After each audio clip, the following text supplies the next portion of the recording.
That we are supposed to talk about, and kind of go into other things as the discussion goes, is how can youth scale up local action to make large-scale impact? And then with that, what are the barriers that you face, both locally and internationally, with their actions? So if anyone wants to launch into that with an anecdote or anything, go for it. Well, I think youth have their own networks, right? A lot of youth talk, as we all know, through social media, and it's a great way, as we're learning here at the U.S. Center, to reach a lot of people all at the same time in real time. So I think the social media networks is a great way to reach a lot of people, have a conversation. Facebook, Twitter, lots of orchids here in Brazil is very popular. Yeah, I was thinking the same.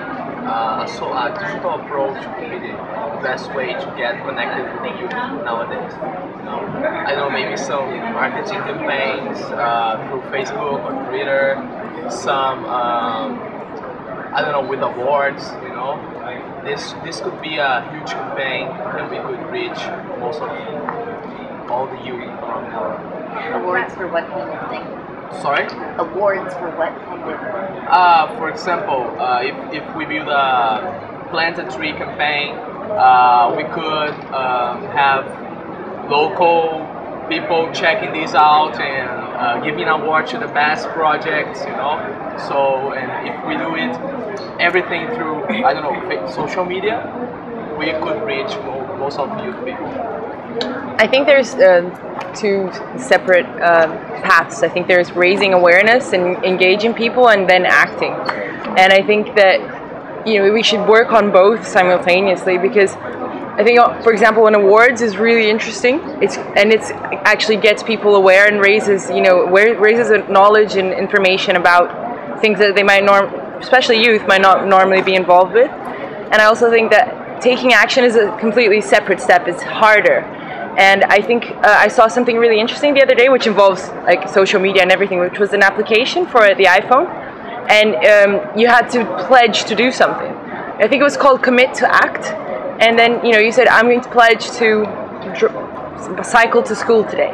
And you're not only raising awareness because you're interacting with your virtual network by saying what you're doing, and you're showing your friends what you're doing, but you're also committing to something. And I think that's really important. When you commit, when you pledge, you create a sort of responsibility. You create a connection with whatever it is that you said you were going to do, and it creates a sense of responsibility of having to do it, right? Rather than just saying you're going to do it, if you commit to it. So I think it's important to work in terms of scaling up. It's not only raising awareness and connecting people and creating networks, but it's also pushing people to actually change little things in their day-to-day that can actually create larger chain of changes. Education too. I mean, high schools and universities, if the form of instruction is not just a dump of information, but rather inviting the students to come together, work together, build projects, and maybe have that be what's evaluated at the end of the semester or year is an actual project that does implement something. That's another network, to reach youth. I mean, I'm a student at the University of Pennsylvania, and I know that Penn has courses with a community service component where various students go out into the community as part of the course and actually, do something. And I feel like the more, you get the word out about these things, the more you can attract attention, the more that could kind of help, scale the projects up. I interrupted with some lady before. I was talking with her that probably if people don't have internet, don't have computer, people don't have iPhone, and how can we engage all these people if they don't have social media? I think this is a problem. Do you have any ideas? Well, I really agree with what you said. I think we could, I don't know, make projects on high school, and students could show the project to the community, I think it's a great way. We start with high schools, like every semester we have a project about sustainability, and then at the end of the semester, students will be evaluated and get a grade about what they have done throughout that semester. So that would be a great story. You know, the technologies for cell phones, you had mentioned that. I think there's a lot of ways that cell phones now are becoming so popular and making social media more accessible on cell phones, even through the basic models. I mean, iPhones and smartphones, great, but even basic models working with the carriers, you know, the various different companies that are bringing the services to the devices, not just the devices themselves. We're working with them to make social media more accessible.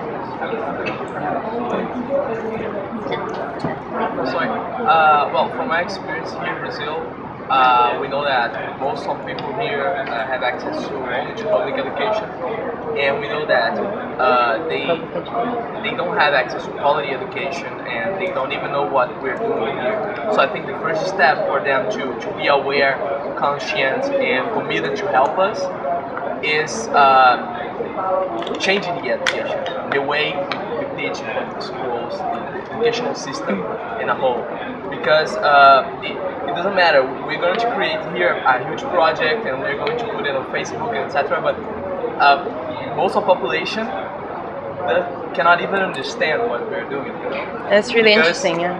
Because they don't have they don't have critical sense to their high school, their elementary school. They don't allow them to understand and be aware and commit to what we're trying to do here. You know, so I think the first step should be facing the educational problems, and then face the environmental problems. I think it was really interesting because we organized a debate in one of the favelas in Rio, and it was incredible because the disparity of understanding of what Rio Plus 20 was doing and sustainability, like people had very different ideas, and at one point, like people were saying, oh, maybe we should think about taking people out of poverty before we think about environmental issues. But the point is, if we understand sustainability as an integration, of the environmental, the social, and the economic, then we can start understanding, you can't understand eradication of poverty without understanding conservation. If you can't take people out of poverty if we're not going to have a future to live in.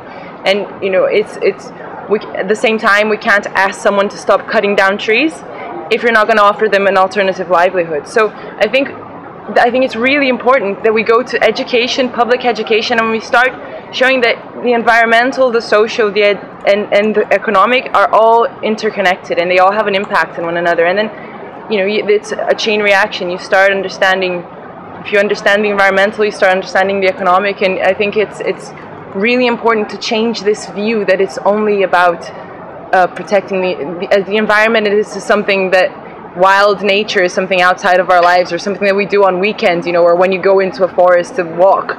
It's understanding that the environment is all around us and includes an economic and a social factor as well. And so I think that education is definitely the key, because people who are here represented from Brazil are people who have opportunities, and the big masses, we're a small minority. If we want to have a huge impact, we have to work with the majority. Yes. Sorry, so how do we get this message out to people then? We're talking about education, and that's really aimed at youth and young people who are here representing and who have kind of an interest in our own future, but how about the people that are making decisions for us right now, or representatives in government? How do we change their minds? I think I doubt that any government would be against forming a board of youth that would on a regular basis meet and have access to government and ask governments to provide suggestions, discuss with decision makers and policy makers, and eventually with a level of accountability that meet with them at different times, suggest policies in the area. Developing these policies, 6 months from today, if nothing has been made, governments should be made accountable for that. I definitely agree that no government would be against it, but they're also not making it easy. The UN, for example, doesn't have a permanent forum for youth. The UN it has for every other minority, but youth is still seen as a transition and not really as a group. We don't have a panel at the UN. It's not their priority. But it should be. Yeah, sure. Yeah, So I don't think governments are against, but it's not easy. Yeah, I mean, I think the best way to get the government to act is to make it clear to them that they will benefit if they act in a more I know there's a lot to talk sustainable about. manner. I just wanted to give people a 2 or 3 minute warning to try and wrap up your conversations, and then we'll reconvene with our panelists for some question and answer and discussion as well. But create a platform. Take another 2 or 3 minutes, and then we'll come back. Our argument is that decisions that are made today heavily impact what happens tomorrow. And the younger generations, those will You're responsible tomorrow. not be responsible, will inherit the world that we're deciding today. So not to throw anyone off, I think that we're in a really cool space right now that we're actually interacting with our governments and they're asking for our input. So if we're taking notes and sending them to CEQ, what do we want to tell them? Do we want to tell them, create this for us or engage us in this way? What are your asks for from the government? I agree with his idea of having a youth group or meeting on a regular basis, and each government should have one, and each year, each of the groups should meet in one country every year, you know. So that's why we answer this question. How countries across the US connect and other countries connect their efforts by building this groups in each country and meeting these groups once a year. What about doing Rio Plus 20 for you?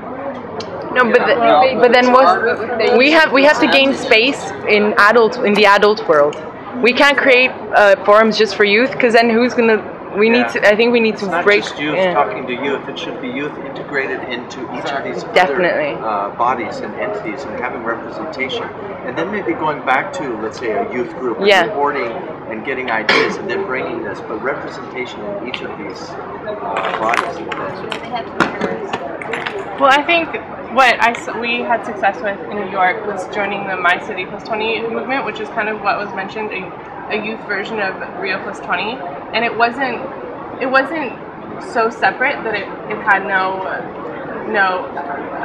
application or impact. It was really our way of having conversations within ourselves and not being limited by what our delegation is bound by or whatnot. And then we were able to create a really powerful statement on, the 4 areas of concern that we were felt were most important to us, and then we were able to actually share it with our government and all these things and distribute it widely. And even here we've gotten to meet with the group from Bolivia that did basically the same thing. And I think this is more what local action looks like. This was in our own city. It wasn't like one representative from our country going to meet with other representatives, like youth representatives from their country. It was very local. And we got to partner with Paris, we got to partner with Kampala, with London, with Mexico City, and now with Cochabamba, Bolivia. And I think that's more what it looks like to scale up local action. It's super local. Coming out of your partnering with these other countries or places? Yeah, I mean, we got to share with them what we in New York felt was really important, whether it be SDGs, whether it be ombudsperson, and then just exchange ideas. Obviously, we were coming from New York, and that's very particular, and our interests were much different than Mexico City or Kampala, and that hasn't gotten off the ground yet, but like that's kind of what I see. I'm sorry to do this because I know that some of these discussions are quite amazing, and we have a lot to talk about and can spend a lot of time doing it. So let me ask you to take your seats again. We'll get our panelists back up here. Let's keep it.